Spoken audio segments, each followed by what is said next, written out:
So just a quick note about the translational approaches for the treatment of SYNGAP1. And what we're going to hear today is different approaches. And the one in the middle was related to Ben Prosser's presentation, which I believe is going to be later today. But still relevant to the topic, right? We've heard already from Dr. Tan how drugs could potentially be repurposed to treat other diseases. And there's a clear there may be cons as well, but I want to focus on the positive. And the pros for repurposing drugs is that there's a known safety profile. Often the path to the clinic is shorter because of this, and often those are small molecules that can be administered orally. And so those are very important considerations. Of course, there are questions that we would need to answer is how they improve SYNGAP-related phenotypes. And Dr. Tang we saw an example today just now about how we try to understand the mechanism of action of these repurposed drugs and how they specifically act on SYNGAP.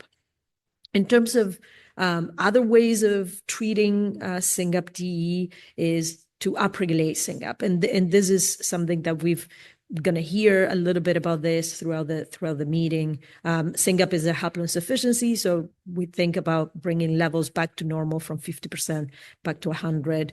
Could have a significant impact in the disease presentation.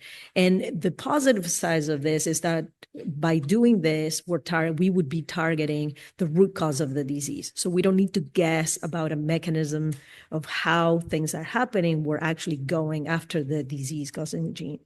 And then another significant consideration here is that at least in the context of using antisense oligonucleotides and going after upregulation of the SYNGAP, we are inherently doing in a cell type and tissue specific manner. And so we don't need to worry about whether we're overexpressing or increasing expression of SYNGAP in trying to know what cell type we need to do this, because that happens naturally.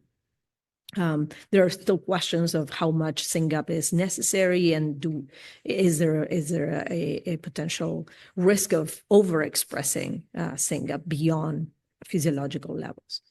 And then Dr. Novak is going to talk about, in some ways related to RNA, but he's going to talk about profiling patients and controls using transcriptomics and applying AI to try to understand and identify drug candidates in the context of RNA analysis.